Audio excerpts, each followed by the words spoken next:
noite, igreja. Graça e paz. Amém?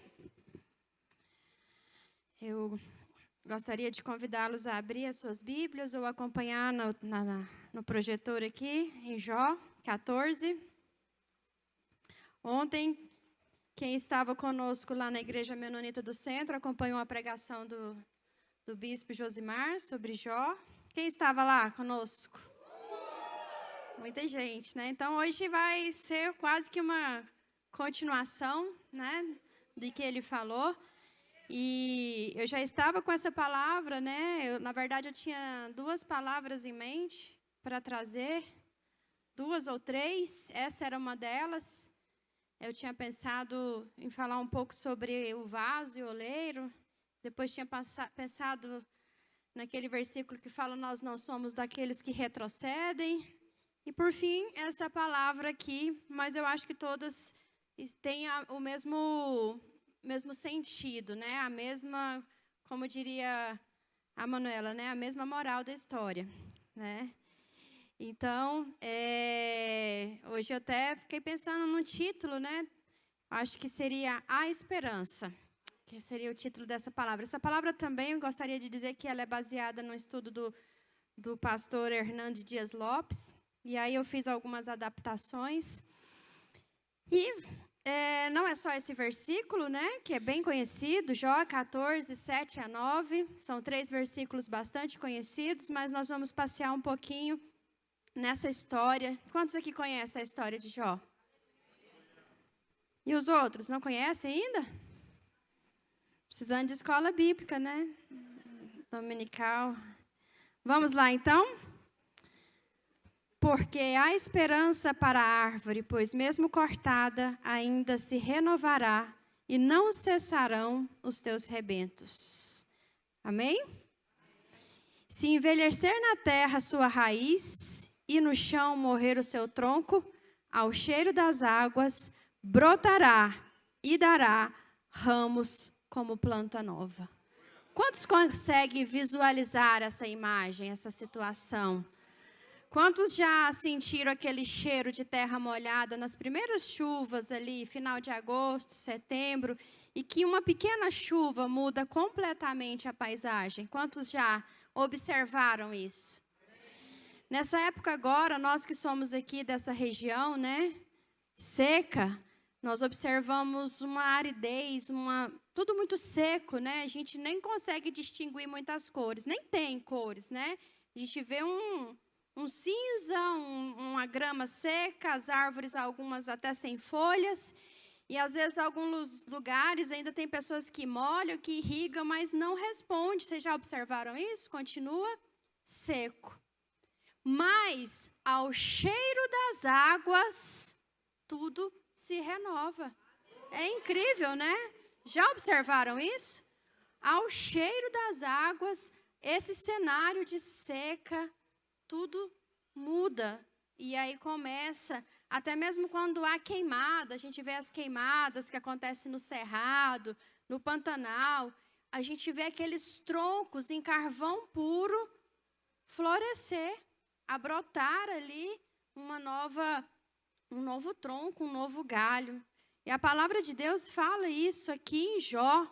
Jó, alguns estudiosos falam que provavelmente foi um primeiro livro, né? Escrito. É uma história, o primeiro livro não, mas é uma história, na verdade, não o primeiro livro, mas ela é uma história que aconteceu antes mesmo de Abraão. Então, eu queria falar um pouquinho, né, você que não leu Jó, que não conhece, vamos ler. Eu estou lendo novamente, é uma história que, às vezes, eu entro em conflito, né, até com Deus, tentando entender, porque é uma história cheia de... É uma história muito incrível, né? Da relação de Deus com o homem. Então, quem era Jó? Jó era um homem. Não é um personagem fictício. Não é uma figura literária, é um imaginário. Jó representa isso ou aquilo. Sim, pode até representar muitos de nós, mas antes de tudo, Jó foi uma pessoa real. Amém? Jó foi uma pessoa real. Ele é descrito aqui, ainda lá no início, no primeiro capítulo, como um homem rico, como um homem piedoso. Além de rico, ele era piedoso. Ele era um homem casado, tinha quantos filhos? 10 filhos. Ele era exemplar. Tinha muitos servos. Mas o mais incrível é a maneira como Deus reconhece e identifica Jó. Homem íntegro, reto, temente a Deus e que se desvia do mal. É a forma que Deus descreve Jó. E aí uma das primeiras perguntas que eu faço nessa noite para nós mesmos, como Deus descreveria você? Se Satanás chegasse até Deus e falasse, olha ali, na igreja menonita do Itatiaia, pastor Rodney, sabe quem é? Como é que Deus falaria, pastor Rodney, para Satanás? Como é que Deus descreveria a Andréia, o Josimar, o Guildo, o Rodrigo? Quando a gente fala de integridade, o Josimar falou isso ontem, né? De ser reto, de ser íntegro. É algo que não é mostrado, não é visto. É aquilo que você é, independente de quem está vendo, de quem está à sua volta, se tem alguém te fiscalizando, te observando, se tem alguma autoridade. É a sua essência, é o seu caráter. E Jó era esse homem, descrito por Deus como íntegro, reto, temente a Deus e que se desvia do mal. Então, nós podemos entender que aqui ele também era uma pessoa que podia ser tentada. Ele era tentado, né? Porque senão ele não teria que se desviar do mal. Então, ele era tentado, assim como nós. E assim como nós, nesses dias, ele foi alvo de um ataque frontal de Satanás. Coisa de quem não tem o que fazer, né? Tá andando. Vou lá conversar com Deus. Ousadia. Coisa que nem nós, crentes, filhos de Deus, fazemos. Ele foi lá e foi conversar com Deus. É uma coisa que me intriga, né? Deus conversar com Satanás. E ele questiona a Deus as razões pelas quais Jó é fiel. E aí eu te pergunto, quem estava sendo colocado em xeque aqui? Deus ou Jó?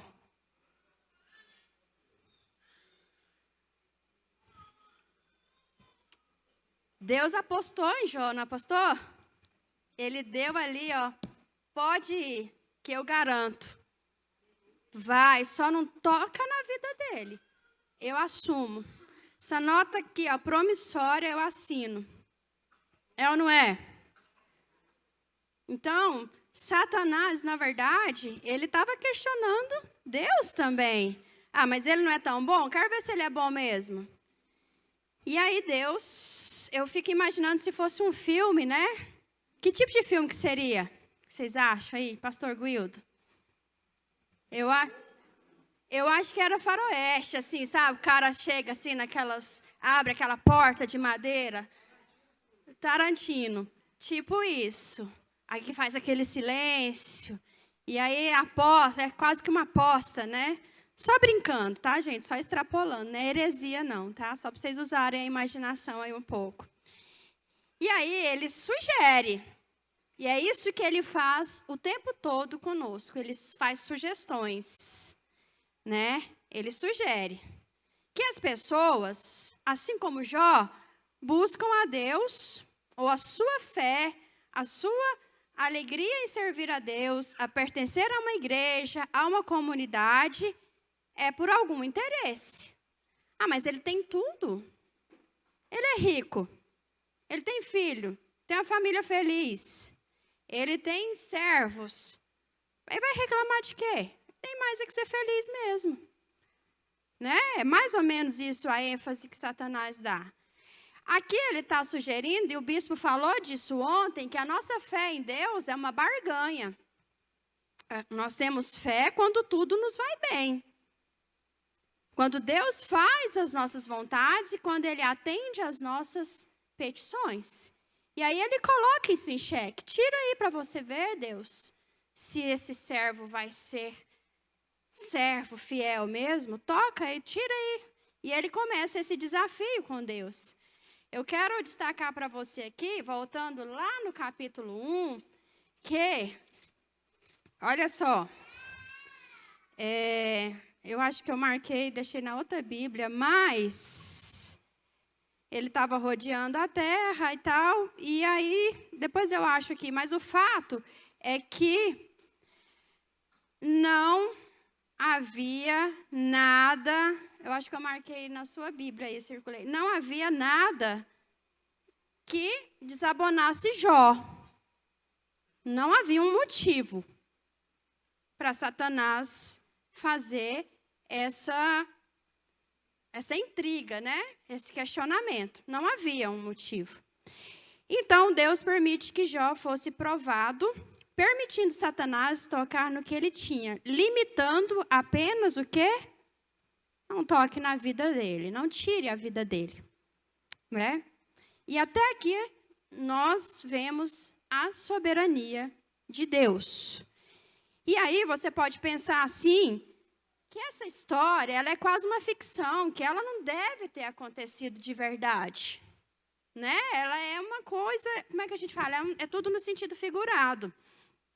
Já falei para você que é um fato real, a história ela aconteceu, os estudiosos comprovam que essa história aconteceu.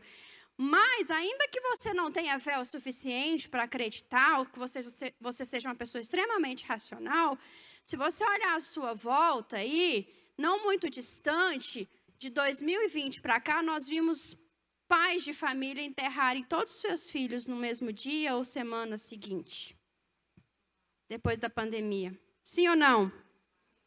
Sim. Nós vimos filhos ficarem órfãos porque enterraram pais, enterraram irmãos. Sim ou não? Nós estamos vivendo um momento de guerra. Existe uma guerra em que famílias são separadas, mães colocam seus filhos em comboios, em trens, e não sabem nem como que ele vai chegar, aonde que ele vai chegar, mas na tentativa de preservar a vida do filho. Pessoas que tinham uma vida estável, pessoas que sentavam à mesa, comiam juntos, jantavam juntos, tinham uma rotina, assim como eu e você tem, e de um dia por outro caíram bombas, a sua cidade foi assolada. Né? Nós vemos que as cidades da Ucrânia viraram cidades desertas. Então, ainda que você acredite que essa história ela é fictícia, se você abrir seus olhos, você vai ver que ela acontece o tempo todo, pessoas vivem as suas tragédias. Tá, mas isso é lá na Ucrânia, bispo. Eu nem sei se é verdade. A mídia, né? A mídia é muito corrompida, né? Eu nem assisto. Tudo bem, pode viver na sua bolha aí. Mas, lá em Recife, nós temos uma igreja menonita, que está a poucos metros, talvez centímetros, de desmoronar. E ela já desmoronou uma vez nas tempestades que acontecem lá. Ela está numa região que foi embargada pela Defesa Civil, porque pode, a qualquer momento, ela ainda está interditada, né? Ela pode cair. E lá em Recife também, se você tiver curiosidade de olhar o noticiário dos últimos meses, você vai ver que teve famílias inteiras soterradas. 3 filhos, 4 filhos, e que nunca nem foram encontradas ainda. No Rio de Janeiro a gente vê isso. A gente viu isso muito na Bahia, né? No final do ano, início do ano. Então, são tragédias que acontecem todos os dias. Todos os dias nós vamos nos deparar com histórias muito parecidas com Jó. Ainda assim, Deus é soberano. E aí é onde muitas vezes a gente pode perguntar, mas que Deus é esse? Ele mesmo não conhecia Jó como justo? Como é que ele permite? Ele não poderia simplesmente bater o pé, fazer igual a gente faz com um cachorro, o sarnento, falava, sai para lá, Satanás, que eu não tenho nem conversa com você? Não poderia? Sim ou não? Sim. Deus tem que dar alguma satisfação para Satanás? Porque aqui está falando que Deus é soberano. E aí a gente começa meio que, eu entro em crise, assim, fico perguntando, mas por quê? Sabe por quê? É porque é sobre, lá no final você vai ver como é que Jó conhecia a Deus. Lá no final ele mesmo fala. E aí, então, prosseguindo aqui, Jó sofre pelo menos 5 golpes, assim, bem certeiros. Porque Satanás, ele sabe os seus pontos fracos, as suas vaidades. E ele não vai mexer naquilo em que você é uma pessoa blindada. Ele vai tocar nas suas fraquezas, nas vaidades. E todos nós temos as nossas vaidades. Todos nós temos as nossas fraquezas. E aí o primeiro é o quê? Financeiro. Jó era rico, mais ou menos rico, classe média. Classe média emergente. Rico, riquíssimo. Riquíssimo. E ele ficou sem nada. Sem nada. Primeira área que foi tocada. Ele perdeu todo o seu rebanho, ele perdeu tudo. Ah, mas ele era um homem rico, e ele era, além de rico, o quê? Piedoso. Então, ele não ia importar com isso. Mas, muitas vezes, a área financeira é o ponto, é onde está o coração de muita gente. Toca em tudo, mas não toca nas finanças. Ah, eu vou para a igreja, mas esse negócio de igreja que fica pedindo dinheiro, esse negócio de dar dinheiro, eu dou aquilo que eu sinto no meu coração, né? Aí eu dou, mas é uma área sensível. Não é um por acaso Satanás tocou nessa área. Leva famílias a se desestabilizarem quando começa a haver ali o descontrole financeiro, as dívidas. Sabe gente que um dá o golpe no outro? Casa, um achando que o outro tem dinheiro, aí quando está um dando o golpe do outro, já viram? Já vi, gente, assim, casa achando que o outro tem dinheiro e o outro do mesmo jeito. Aí quando descobre, está um dando o golpe do outro, na verdade ninguém tem nada. Né? Aí já era, todo o amor, as fotos lindas, né, acabam. Por quê? Um dando golpe no outro. Tem demais, a gente conhece, né? Aí, o que acontece? O amor acaba, porque o financeiro tocou, né? Mexeu numa área sensível. Casais, famílias, às vezes, que constroem as coisas juntos, e até pela instabilidade que a gente vive, né? Um país instável, a gente vive um país instável, e às vezes as pessoas, né? Principalmente quem é da iniciativa privada, comerciante, empresário, perde tudo. Acontece muito, pessoas falem, vão à falência, e aí vem as crises dentro de casa. Casamentos acabam ou por muito dinheiro, ou por falta de dinheiro. Por quê? Porque estava alicerçado, toda aliança, todo relacionamento, estava alicerçado naquilo que um podia oferecer para o outro. Há situações mais dramáticas ainda, em que chefes de família, né, quem gosta de história aí sabe que em 1929 teve uma grande crise econômica, né? E aí pessoas faliram. E houve muito o quê? Suicídio de pais de família que estavam endividados. Eu já conheci pessoas, familiar mais distante, que estava falido e que a esposa abriu a porta e encontrou o marido com uma arma na cabeça, porque ia suicidar, porque tinha muita dívida. Então, não por acaso Satanás tocou nessa área. É um dos pontos que nós podemos chamar de área vital da vida humana. É o financeiro. É o financeiro. Segunda área que ele tocou. Os filhos. A família. Tocou nos filhos. Quem é pai e mãe fala assim, eu preferia que fosse comigo do que fosse com meu filho. Não é? Eu trocaria de lugar com meu filho. Sem dúvida nenhuma, Jó trocaria.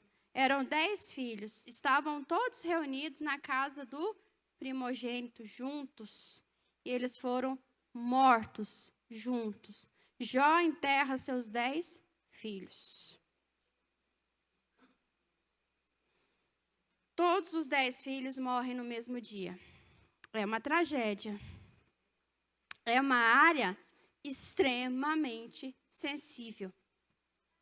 Muitas pessoas abandonam a sua fé quando passam por uma situação parecida com essa. Quando perde alguém por um acidente, uma doença, alguma coisa inesperada, começa a ficar zangado com Deus e rompe relacionamento com Deus porque Deus tocou em algo que é muito precioso. E não conseguem mais relacionar com Deus.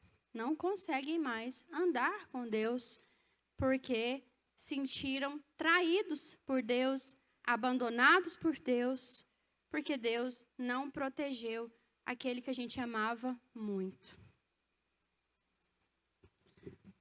Terceira área vital para um ser humano. Saúde. Jó, então, é tocado na saúde. Aqui relata que ele teve o quê? Tumores malignos, desde a planta do pé até o alto da cabeça. Ele ficou sentado, as suas feridas coçavam e ele usava o quê? Caco de telha, um pedaço de telha ali para se coçar. Todo ferido, mal cheiroso, né? Cheio de úlceras, feridas abertas. Incapaz até de exercer alguma atividade laboral. Eu tenho um tio que sempre no meu aniversário ele fala assim: eu te desejo saúde e motivação. Porque não adianta você ter saúde e não ter motivação para fazer qualquer coisa. E não adianta você ter motivação, ou seja, vontade, e não ter saúde. Então, ele sempre fala isso para mim: eu te desejo saúde e motivação. Jó, pela fé que ele tinha, a gente pode ver que ele até tinha vontade, ele teria a capacidade de se reerguer. Mas aí, uma área tocada crucial, que é a saúde. E aí ele fica incapaz de reagir a essa tragédia. E até aqui nesse momento, Jó não libera uma palavra sequer contra Deus. Quarta área. Mata os 10 filhos, mas a mulher fica. Eu acho que ele trocava. Deixa 5, leva ela. Deixa os 10, leva. Mas ficou. Né? Mas era a esposa, brincadeira à parte, né? Casamento, relacionamento. Perde o apoio da pessoa mais próxima.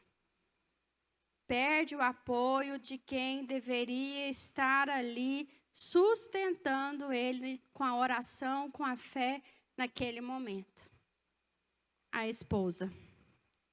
Quando casa, fala lá, na saúde e na doença. Na riqueza, na pobreza. Fala. Não revoga, tá? Você pode revogar aqui. Lá no céu, não revoga. Amém? Então, presta atenção. É isso. A pessoa aqui, além de não dar uma palavra de apoio, ela abandona a sua fé. Ela abandona.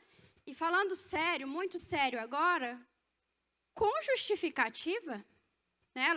Ela também estava perdendo, ela também era rica, ela também era mãe, ela também enterrou 10 filhos, ela também estava vendo o marido morrer, desfalecer, e ela perde a fé. A mulher de Jó, então, ela perde a fé. Ela fala para ele, então, amaldiçoa logo, põe fim nesse sofrimento. Sabe aquela pessoa que fala assim, vamos acabar com a minha vida, vamos morrer junto, já que a gente está nessa situação? É mais ou menos assim. A gente até faz piada, né, com a mulher, mas ela também era uma pessoa sofrendo aqui essa situação, né? Porque certamente ele era o homem que protegia, que provia as coisas, né? E ela, na hora mais necessária, que ele precisava de um apoio, ela não teve fé, ela não teve condições de oferecer esse apoio. E aí eu quero falar para você que a fé, ela só tem valor se ela for exercida no momento em que ela precisa ser exercida, né? Você só conhece a sua fé no momento em que você precisa usar, né? Não a hora mais necessária para o apoio, seja do seu esposo, da sua esposa, seja do seu pai, da sua mãe, ou do seu filho, ou da pessoa com quem você convive mais próximo, do que na hora do sofrimento, na hora da dor, da tristeza, na hora da derrota, do desemprego, na hora da depressão. É nesse momento em que um tem que sustentar a fé do outro em oração. E às vezes, quando os dois não têm força, né, é a hora de pedir apoio, é a hora de pedir ajuda. E muitas vezes, por orgulho, as pessoas preferem morrer sozinhas, né, sem pedir ajuda. Então, a fé, você só vai saber a fé que você tem, é igual quando você ganha aqueles cartões ali premiados, e ele precisa ser validado, né? Se ele não for validado, ele não tem utilidade. Então, as circunstâncias, elas vão validar a sua fé, elas vão tornar a sua fé verdadeira, ou como a gente viu aqui, a mulher de Jó, a dela não passou por esse processo. Ela perde a fé em Deus. E aí a gente sabe que a verdadeira fé é aquela que se mantém apesar da crise, apesar da provação, apesar do colapso em que você esteja vivendo. Quinta coisa. Amizade. Amizade. Os amigos... Até achei bonitinho aqui, eles chegam, né? Sentam ali, né? Ficam ali. Fica de longe, jejum, fica na cinza, raspa a cabeça. Aí podia parar por aí, ficar calado, né? Eu achei... Deixa eu achar aqui, porque eu marquei na outra Bíblia, então...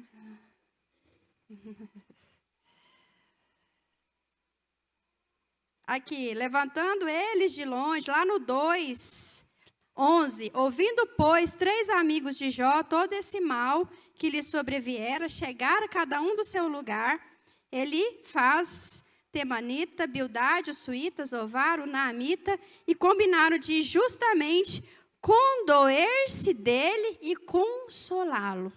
A intenção era boa. Eles são amigos de verdade, gente. Amigo, isso é inquestionável. Eles são bons, eles são amigos. Mas eles só falaram aquilo que era deles e não de Deus, né? E aí lá no 12 fala, levantando eles o quê? De longe os olhos, não o reconhecendo, ergueram a voz e choraram. E cada um, rasgando o seu manto, lançava pó ao ar sobre a cabeça. Sentaram-se com ele na terra 7 dias, 7 noites. Nenhum lhe dizia palavra alguma, pois viu que a dor era muito grande. Essa parte aqui que eu achei interessante, necessária.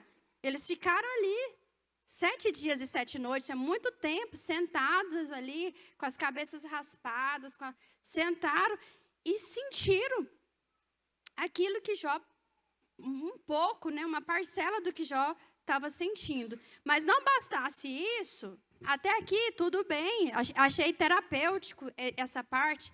Aí, assim como nós, eles começam a achar motivo, procurar motivo. Por que Jó estava passando por aquilo? A gente vive fazendo isso. Aconteceu isso porque fulano está em pecado. Mas fulana é orgulhosa. Deus tinha que tocar mesmo nela. Nós somos juízes na vida das pessoas e começamos a lançar motivos para justificar a ação de Deus, como se Deus estivesse pedindo para a gente justificar a ação dele.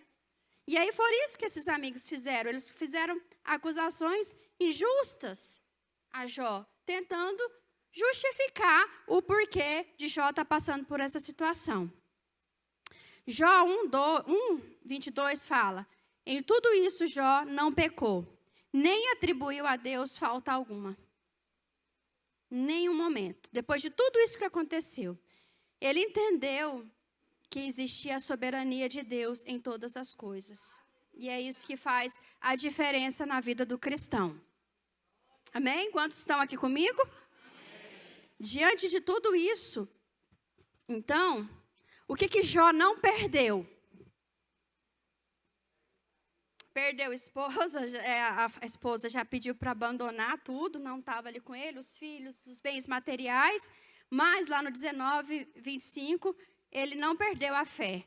Eu sei que o meu Redentor vive e por fim se levantará sobre a terra. Eu vou repetir porque eu acho esse versículo assim, quase que a entrada, assim, ele visualiza Deus entrando de forma triunfal, né, em favor da vida dele. Porque eu sei que o meu Redentor vive e por fim se levantará sobre a terra. Olha que aqui a gente está vendo que não é mais só sobre Jó, né? É sobre a terra. E esse Redentor aqui é quem? O próprio Cristo. Então é sobre nós essa história. Amém? Quantos entendem que Jesus já estava aqui, que isso aqui é messiânico?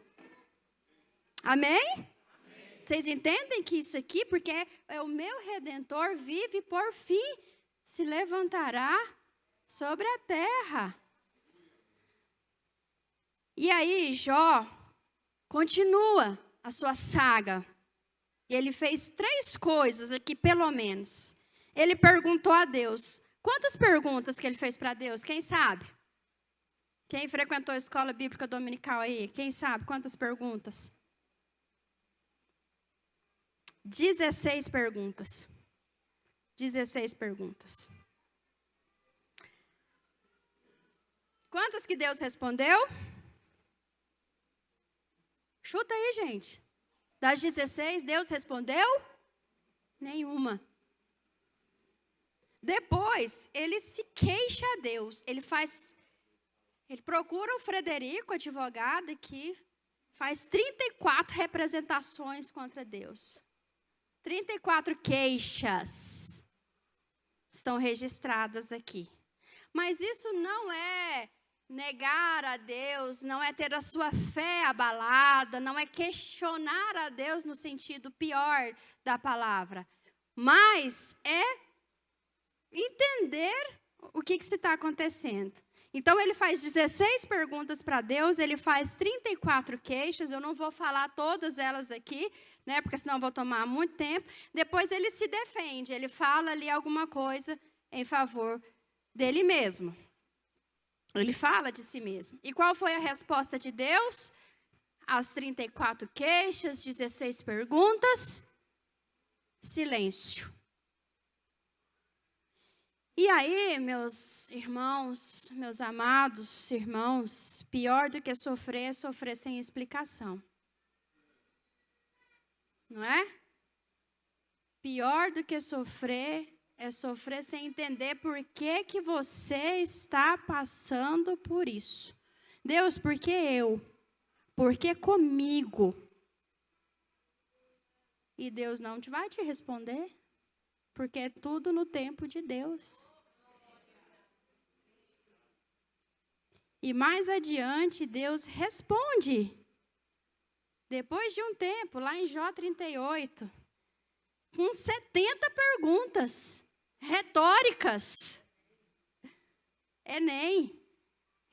Deus faz, e aí Deus se manifesta. Ele fica lá olhando, Satanás, vai os amigos, vai toda a situação, Jó perecendo, pergunta, queixa. E aí lá, né, é o ponto alto, lá em Jó 38, quase acabando, ele faz 70 perguntas retóricas. E aí, depois disso, Jó faz 2 constatações, pelo menos.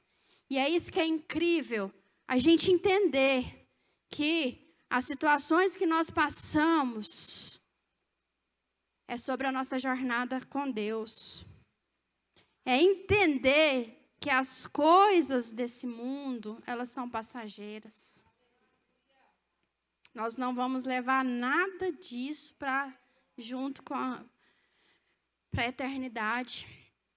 E nós sofremos antecipadamente, sofremos por relacionamentos, famílias que é um contra o outro, é uma dificuldade de diálogo, é desemprego.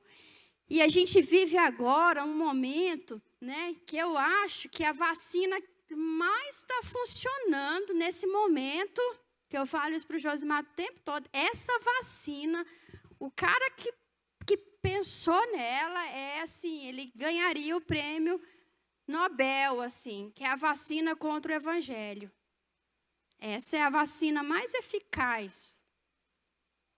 O que é a vacina contra o Evangelho? É o homem de Deus, é o pastor fazendo coisas que Deus não mandou, envergonhando a palavra de Deus. São os mercenários falando que são representantes do povo e sendo desnudados, desmascarados. E isso que é visto. A igreja evangélica menonita do Itatiaia, lá no último setor, lá na última rua, na última quadra, ela não é notícia e nem vai ser. Porque, graças a Deus, aqui não é escândalo. Mas, por outro lado, as pessoas não sabem quem são vocês. As pessoas sabem quem é o crente que está na mídia, quem é noticiado. É a vacina contra o Evangelho. Ser crente hoje em dia é motivo de ser uma pessoa bitolada. A caricatura do crente é alguém comprometido com um sistema, é alguém corrompido, é alguém que vai, onde ele vai estar, ele vai envergonhar o nome de Deus. Estou falando mentira? Estou falando mentira, meus irmãos? Isso é a vacina contra o Evangelho. O homem de Deus, a mulher de Deus, ele tem que ser íntegro, reto, onde quer que ele esteja, em qualquer circunstância. A gente está vivendo agora, entrando num momento de eleições, e eu fico vendo o tempo que as pessoas gastam nas suas acusações uns contra os outros. Você podia gastar esse tempo lendo a Bíblia, estudando a palavra e fazendo algo que verdadeiramente edifica o corpo de Cristo, que é a igreja. Gaste o seu tempo com o Evangelho. Gaste o seu tempo com aquilo que é eterno. Posso ouvir um amém? Ou vocês já me bloquearam aí? Me cancelaram? Amém. Jó faz 2 constatações. Por que eu fiz esse link aqui? Porque, gente, uma das coisas que a gente mais vive hoje é a crise da fé. Assim como a mulher de Jó entrou em crise, eu já entrei também. Eu falo para o Josimar, se eu não tivesse convertido em 1997... hoje eu não queria nem saber quem que é crente, gente. Eu nem passava perto. Porque é vergonha alheia. Vamos admitir.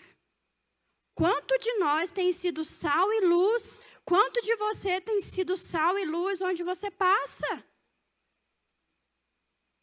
Quanto de você é sal e luz onde você passa?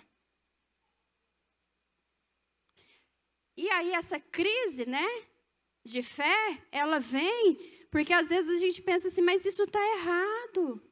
Isso não está na palavra, isso não está no Evangelho. Jesus não faria dessa forma. Mas, meus irmãos, quem quer, tira até leite da Bíblia para justificar suas atitudes. Quem quer justificar suas atitudes, tira o que quiser. As grandes seitas e heresias saíram de onde? Da Bíblia. Então, tome muito cuidado. Faça o simples. Não inventa a roda de novo. Não vai criar o fogo de novo. Jesus deixou uma coisa simples, mas ser simples é muito difícil. Para que coisa mais difícil que fazer arroz branco? Que presta. É ou não é? É. Soltinho. Tem gente que faz, você joga na parede e ele fica lá. O simples é difícil. E o simples, o que Jesus mandou a gente fazer? Ide por todo mundo e pregai o Evangelho. É isso. É só isso. O resto que você está carregando é seu. Você que catou para carregar. Ide por todo mundo e pregai o Evangelho. Só. Arroz com feijão. Faz bem feito, que você não precisa nem de ovo frito. Faz. E aí, depois dessas 70 perguntas retóricas, Jó faz pelo menos 2 constatações. Vamos lá, Jó 42. Esse é maravilhoso, né, irmã Maria? Esse é maravilhoso. Eu acho que esse é da gente levantar e ler de pé. Jó 42. Vamos lá?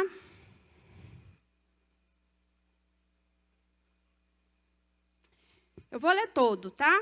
No final a gente lê junto aqui só um versículo. Então respondeu Jó ao Senhor. Lá no 2. Olha a constatação de Jó.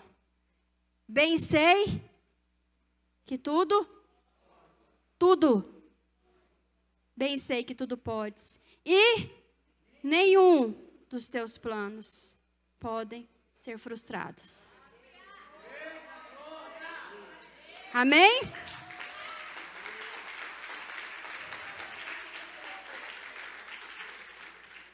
Depois de passar tudo isso, esse homem faz 2 constatações muito simples.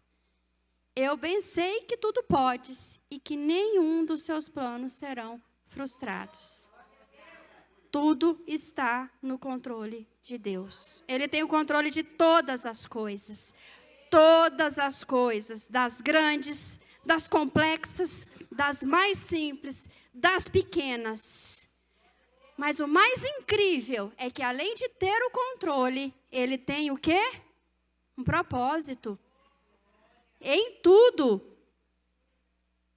Deus, com todas essas circunstâncias que a gente vê aqui em Jó, que a gente vê hoje, trazendo para os dias de hoje, né, o cenário mundial, que a gente está vendo guerra, a gente tem uma pandemia que ainda não acabou, a gente viu o desemprego, a gente está vendo fome, a gente está vendo, outro dia a pastora Irene compartilhou um vídeo comigo, lá de onde a filha dela mora, que as pessoas têm muito dinheiro na Holanda, mas o que não tinha? Nada para comprar nas prateleiras.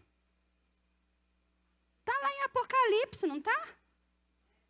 As pessoas têm dinheiro, mas não está chegando por causa da guerra. Quando nós vivemos todo esse cenário, né, doenças que já tinham sido controladas, voltando, o que mais? Pessoas matando, tirando a vida do outro por banalidades, onde o ser humano perdeu o senso de valor do próximo, né? Pais matando filhos, enfim, gente, não precisa de eu relatar muita coisa. A gente vive uma realidade caótica. E pensar que ainda assim Deus está no controle de todas as coisas é muito difícil, mas Ele está. Sabe por quê? Todo esse cenário que nós estamos vendo é Deus tocando a sua trombeta e nos chamando ao arrependimento. É nos chamando, nos fazendo entender que é Ele. É Ele, não é o nosso braço forte, não é o nosso senso de justiça. Não é o nosso senso de certo e errado, porque nós não temos nenhuma noção. Esses dias eu estava comentando, quando eu entrei na faculdade, né, em 97, eu achava que eu não sabia nada. Aí o menino perguntou assim, e agora? Eu falei, agora eu tenho certeza que eu não sei. Agora eu tenho certeza que eu não sei nada, né? Porque o ruim é quando você acha que sabe alguma coisa, né? Deus está tocando a sua trombeta. Estamos chegando, estamos vivendo o final dos tempos. Isso é uma realidade. E a palavra de Deus tem sido o quê? Escarnecida, zombada, envergonhada. Como eu falei para vocês, há uma vacina contra o evangelho. Não adianta você achar que político vai lá implementar ou proibir uma lei contra isso ou aquilo. Isso aí é a realidade, vai acontecer, já está acontecendo. O seu papel é dentro da sua casa, dando exemplo para o seu filho. O tutor do seu filho é você. Responsabilidade é sua. É você. Amém? Porque as coisas, as atrocidades vão acontecer, você querendo ou não. Isso já está escrito. Mas ainda assim precisamos entender, assim como Jó entendeu, que nenhum dos seus planos pode ser frustrado. O sofrimento é para entendermos a grandeza de Deus e a nossa pequenez. E por fim, Deus restaura, já estou terminando, a equipe de louvor pode tomar lugar aqui. Deus restaura todas aquelas áreas. Lá, não vou citar todas elas, né? Depois a gente pode até fazer uma série de pregações ou estudos sobre Jó, mas ele restaura a saúde, não restaura? Quem conhece a história? As finanças, a amizade, sim, Deus mesmo vai lá e desce a lenha nos amigos dele. O casamento, se ele teve 10 filhos, ele casou. Restaurou a família, amém?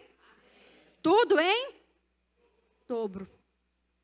E aí eu quero terminar de novo, vou ler novamente o texto que eu li. E essa é a palavra que eu quero deixar para vocês ao longo dessa semana.